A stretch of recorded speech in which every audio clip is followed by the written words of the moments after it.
Passe-moi de la moutarde.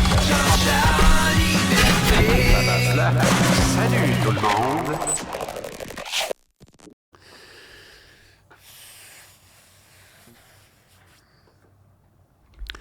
Une tache sur l'épaule à Waydon, tiens ben, c'est pas grave.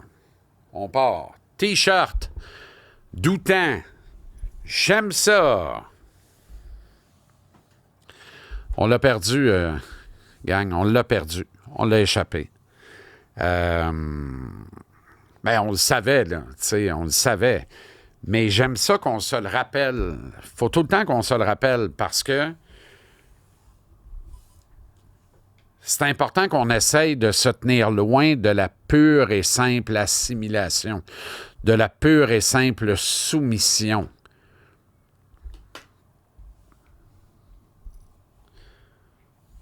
Le Québec, on est un peuple fier. On se tient debout, on fait face au vent mauvais. On est quelque part des gagnants. Du moins, le Québec du passé, c'était ça. Le Québec qui, à un moment donné, s'est réveillé, à un moment donné, s'est révélé, s'est levé debout puis a dit « Hey, ça va faire ». Et alors, ben, ils s'y sont pris autrement, fastidieusement, pour venir nous ramasser peu à peu, donc tranquillement. Nous ramasser comment? La grande dépossession. Un siège social à la fois, de Montréal vers Toronto, et la métropole est devenue la métropauvre. Au hockey, c'est pas différent. Les Anglais dominaient ce sport-là au détour du 19e siècle. Ou serait-ce le 20e? Début des années 1900, c'est le 20e siècle qui commence, quelque chose comme. Vous comprenez ce que je veux dire? Détour de 1900, les Wanderers, les Maroons, nomme-les toutes.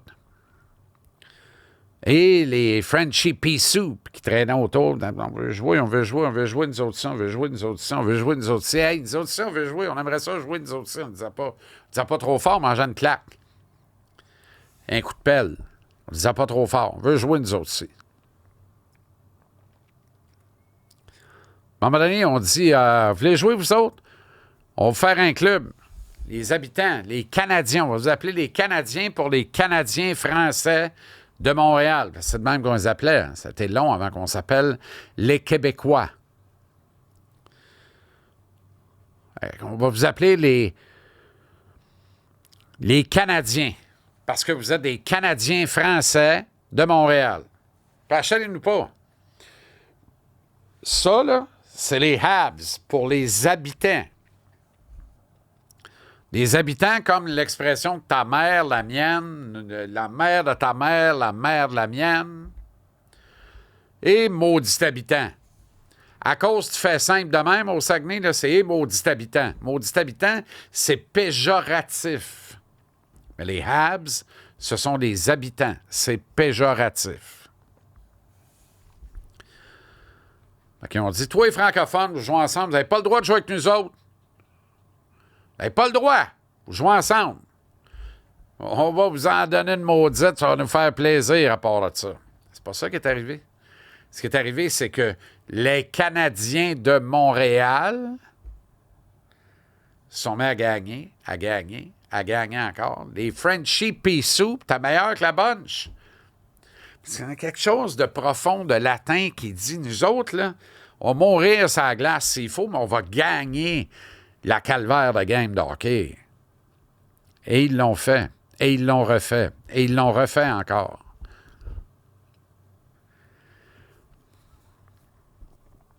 Si bien qu'à un moment donné, il y a eu de la gronde ailleurs dans la Ligue nationale. Puis le monde a dit, hey, les Frenchie Pea Soup, on va trop fort. On est trop fort pour la Ligue. Ça a été long avant qu'ils le disent. Parce que admettre ça, que tu es moins bon que l'autre en face de toi, qui est plus fort que toi, c'est lourd, là. C'est pénible, là. Ah, les autres, ils sont forts. Ils sont forts. Pas capables de les battre. Ils sont pas juste forts. Ils sont très forts, très, très forts. C'est les meilleurs. Puis toi, tu n'arrives pas avec ça. Tu n'arrimes pas avec ça. Tu peux pas accoter ça. Ouais, mais là, on va changer le règlement. Là, ils ont le droit de repêcher tous les meilleurs Québécois. Les deux, à un moment donné, c'est devenu les deux meilleurs Québécois. Ils pouvaient les avoir automatiquement. À un moment donné, on disait, hey, attends un peu, là. Il y a du monde qui ont commencé à mettre du gaz dans les chars. Là, c'était plus rien qu'une affaire de faire le tour des paroisses en raquette pour voir qui c'est qui jouait dehors, il est bon. Amène-les, comment il s'appelle, lui? Richard? Hey, Richard! Ah, Maurice, excuse-moi. Maurice Richard. Chris, t'as deux prénoms, toi? Et bon voyage. Bon, ben Maurice Richard, tu as deux prénoms, viens-t'en ici. C'est plus ça, là. Un moment donné, ils ont mis du gaz dans le char. Ils sont sortis de la ville. Tu sais, là, ça a donné des gens Béliveau, des affaires de même. Là, ils ont commencé à se promener, puis à un moment donné, on disait, attends un peu, là.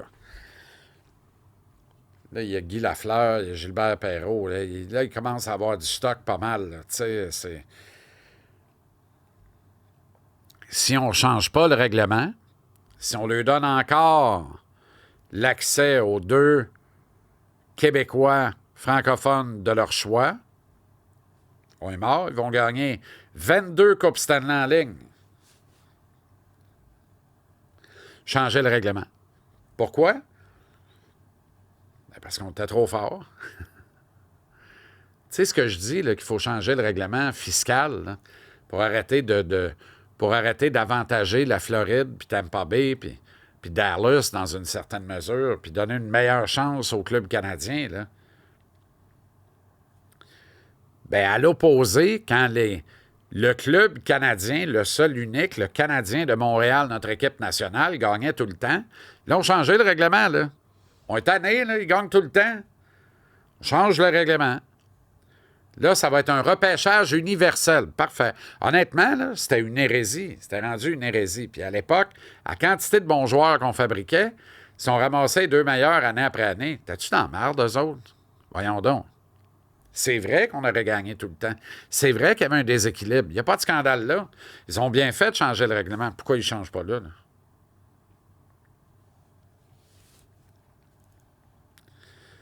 Long préambule parce que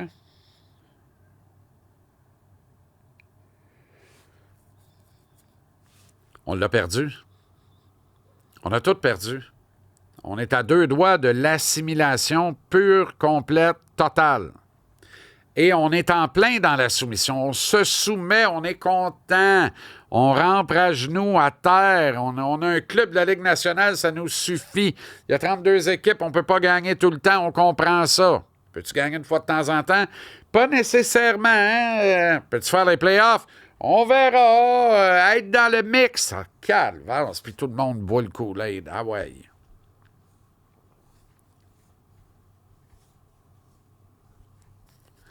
On n'a plus le droit de rêver.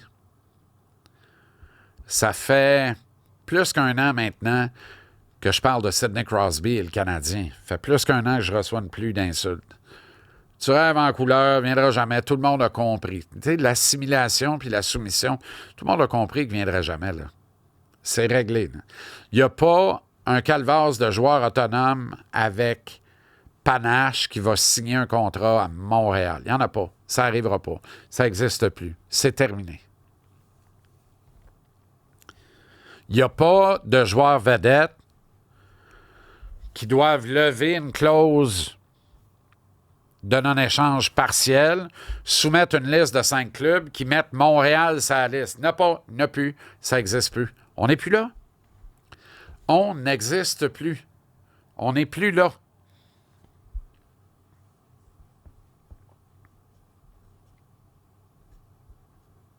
On l'a perdu. Moi, j'ai grandi en regardant cette équipe écraser tout sur son passage, rêver grand tout le temps, espérer mieux tous les jours. Là, je suis dans le contentement parce que collectivement, on est dans le contentement. Contente-toi de ce que tu as, sois bien chanceux d'avoir ce que tu as, mon petit gars. OK? Pourquoi je te dis tout ça, ce préambule-là? Là? Deux motivations. La première, le réputé Larry Brooks, columniste du New York Post, qui en rate jamais une, signe une colonne à quelques heures du début de la finale de la Coupe Stanley entre les Oilers d'Edmonton et les Panthers de la Floride, en clamant haut et fort que Mec Jésus va devenir un Rangers de New York. Ah bon?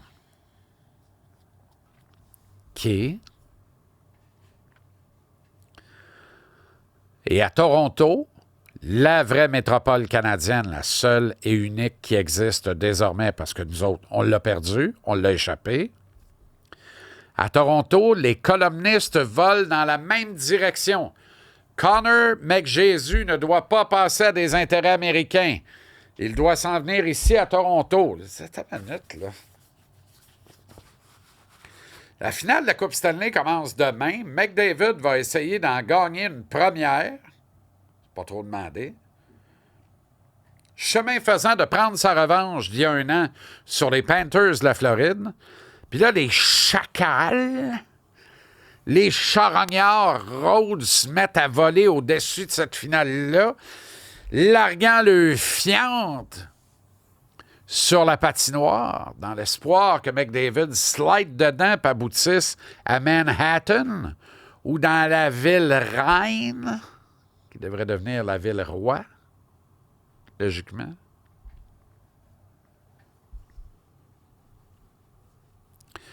Connor McDavid va écouler la saison prochaine, la dernière année de son contrat à 12 millions par année. Il peut penser à signer un autre de 8 ans autour de 15 millions par année. Facile, avec l'augmentation projetée du plafond salarial et les bons services qu'il peut rendre.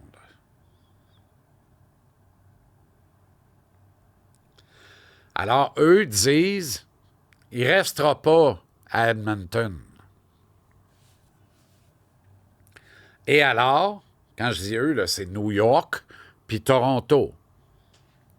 Alors, il s'en vient ici à New York. L'autre dit non, il s'en vient ici à Toronto. Ils sont deux à chicaner. Là. Comme si McDavid, outre le fait de quitter les Oilers, ce qui est loin d'être sûr, mais mettons que ça arrivait, n'avait que deux destinations possibles dans sa mire. Les Rangers à New York ou les Leafs à Toronto. Alors, quand on dit qu'il y a 32 clubs dans la Ligue, là, c'est pas vrai. C'est pas vrai. Il y a 2-3 clubs dans cette Ligue-là. 2 principalement. Les Rangers et les Leafs. Incidemment, ils ne gagnent pas souvent, hein, ni un ni l'autre. Il y en a un qui a gagné en 94 la dernière fois, fait 31 ans. L'autre en 67. Ça va faire 60 ans dans 2 ans. Qui l'a cru? Bien, ils ont toutes pareil. Connor McDavid n'a pas de prolongation de contrat d'annoncer avec les Oilers. Parions qu'on laisse couler la saison. On va être allé au bout. 2e finale de la Coupe Stanley de suite. Et que les travaux vont tous être portés immédiatement après l'élimination de l'équipe sur s'asseoir avec McDavid. Quel est le plan, Connor? C'est quoi le plan? Nous autres, on va te garder. Combien tu veux, tu vas l'avoir. On va te garder, contrat de 8 ans. On veut que tu prennes ta retraite comme un Oilers. Si le clan McDavid dit « Je ne suis pas certain, préfère écouler la dernière année de mon contrat, peut-être tester le marché ou pas, on verra, on se reparlera. » Les Oilers doivent, de façon responsable, tout de suite dire « Écoute, dans ces circonstances-là, tu comprendras qu'on va tenter de monnayer ton talent et de t'impliquer dans une transaction. » Le pire scénario au monde, les Oilers attendent la fin du contrat de McDavid et ils décident de tester le marché puis ils s'en vont ailleurs, ils le perdent pour absolument rien. Vrai qu'ils auront eu la dernière année de son contrat, mais ils le perdent pour absolument rien.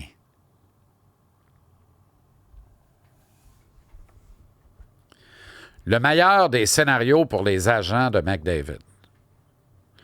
On finit la saison. Connor. Idéalement, on gagne la Coupe Stanley. C'est extraordinaire. Tout le monde est content. Quand on s'assoit avec la direction de l'équipe, on met carte sur table. Écoutez, on va tester le marché, y incluant qu'on resterait peut-être ici. Les gens sont meilleurs qu'on quitte de façon très transparente. On va tester le marché le 1er juillet 2026. Quel est le plan? Voulez-vous structurer une transaction, faire sauter à la banque? On va vous aider. On va collaborer. Et là, ça devient intéressant pour les Oilers parce que tu impliques McDavid cet été dans une transaction laquelle te permet d'acquérir énormément de choix de repêchage et des joueurs actifs parce que dans le deal, tu ne transiges pas un gars à qui il reste une année de contrat. Tu transiges un gars que l'équipe qui l'acquiert lui tend un contrat qu'il accepte de signer de 8 ans. Puisqu'il appartient à cette équipe-là, il peut signer un contrat de 8 ans. Fait qu'il signe un contrat de 8 ans à 15 ou 16 millions par saison. Puis là, tu pognes, mettons l'entente, là, c'est 8 ans, 16 millions par année, mais là, ça devient 8 ans, 17 millions par année. Le million de plus du 8 ans, là, c'est comme le boni de l'année 0, parce que tu l'acquiers maintenant. Donc, il va jouer la dernière année de son contrat actuel avec toi à 12 millions. Mais toi, le 17 millions plutôt que 16 que tu vas lui donner pendant 8 ans, là, c'est 1 million par année pendant 8 ans, fait 8 millions. Il s'ajoute aux 12 millions de cette année. C'est comme une clause de boni de tu acceptes la transaction, tu acceptes de venir ici pour 8 ans, mais 9 dans le fond, parce que l'année 0, c'est la dernière de ton contrat actuel. M'avez-vous bien suivi? Vous le repasserez en reprise, à la limite. C'est la magie de la techno d'aujourd'hui.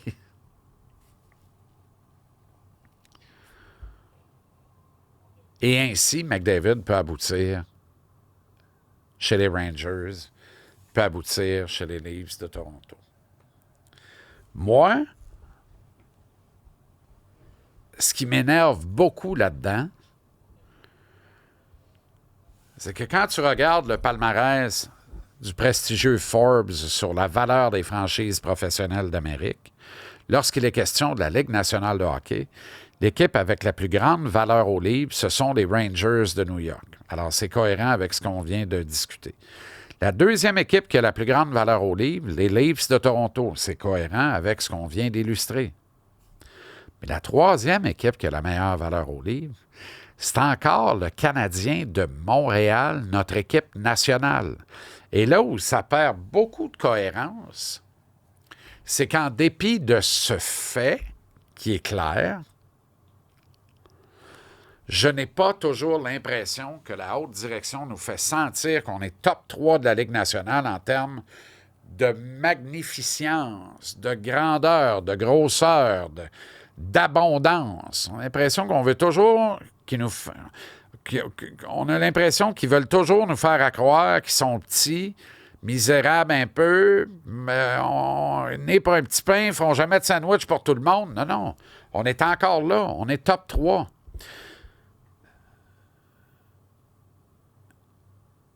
Et c'est ça qui m'horripile. Vraiment. Parce que si tu recales la cassette il y a 25-30 ans, la même situation, mettons Wayne Gretzky, là, c'est la même situation, le même contexte, puis là, les joueurs autonomes, ça existe, puis blablabla, puis là, Wayne Gretzky menace d'écouler la dernière année de son contrat avec les Oilers d'Edmonton et de tester le marché des joueurs autonomes. Garantie que Montréal aurait été la première ville à lever la main, que Régent Tremblay, Yvon Pedneau, Bertrand Raymond, les Anglais, tout le monde, les colonnes auraient été signées partout dans les journaux en papier. Ça aurait alimenté les lignes ouvertes, ça aurait fait les leads de bulletins de nouvelles de sport et autres shows de sport, radio, télé confondus. Il y a 30-35 ans, tout le monde aurait dit Wayne Gretzky doit s'en venir à Montréal. C'est ça qu'on aurait dit. Parce que c'est de même qu'on pensait. On pensait grand, on pensait gros. On était grand, on était gros, on était fort, on était confiant, on n'avait pas peur.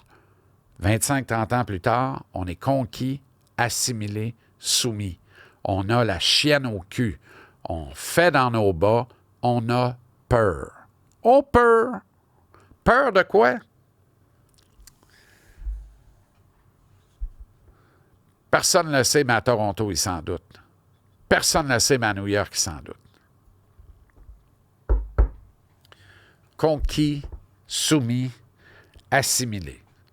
Plate, là. C'est cruel, mais c'est ça. On n'a pas le droit, nous autres, à Montréal, de regarder la parade comme des spectateurs externes de ce qui se passe là. Ça, là, c'est le retour à l'avant-refus global. Donc, avant la Révolution tranquille. Ça, c'est le retour à l'époque où, au Forum de Montréal, il y avait des clôtures frosses dans les estrades, séparant les bien-pensants et la haute avec le costard et le fedora, de la plèbe, le pauvre monde avec les petites casquettes croches puis de la tchéclotte trop mâchée, ramassée probablement à terre ou passée d'un à l'autre. Mettez de la clôture. On veut pas qu'ils nous touchent. On veut même pas qu'ils nous approchent. On veut qu'ils restent là, les Frenchy Pea Soup, les pauvres, le petit monde. On est là-dedans, là. C'est juste plus institutionnalisé. C'est juste plus beau. Ça paraît juste moins. C'est juste cute. Nous autres, on fait quoi? On se mange entre nous autres. On se bouffe entre nous autres. On se backstab entre nous autres. On se donne de la merde entre nous autres. Au lieu de se regarder, de se trouver beau, de se trouver bon une nouvelle fois et de se dire, on va s'arranger avec nos shit. Mais nous autres, là, ça va marcher chez nous. Ça va marcher à notre manière. Puis on va redevenir ce que l'on fut jadis, naguère, autrefois, il y a très longtemps, l'aurait dit le cavalier. On va reprendre nos aises et on va reprendre nos assises.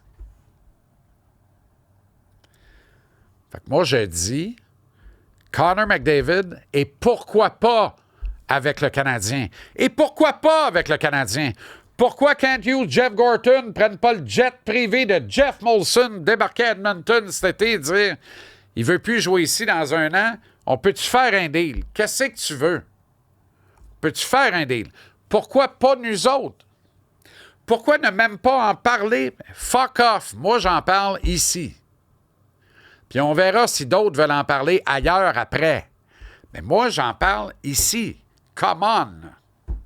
Ça va faire le grand assouvissement. Et surtout que je chante pas vos dents. La pognez-vous, là?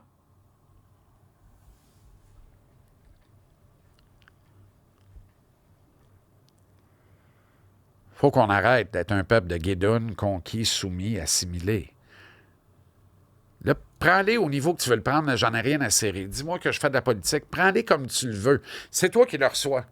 Moi, je te soigne ça, puis toi, tu le reçois. Puis moi, je juge pas comment tu le reçois. Mais toi, tu juges en joie le vert comment je le soigne, mais essaie de pas le juger.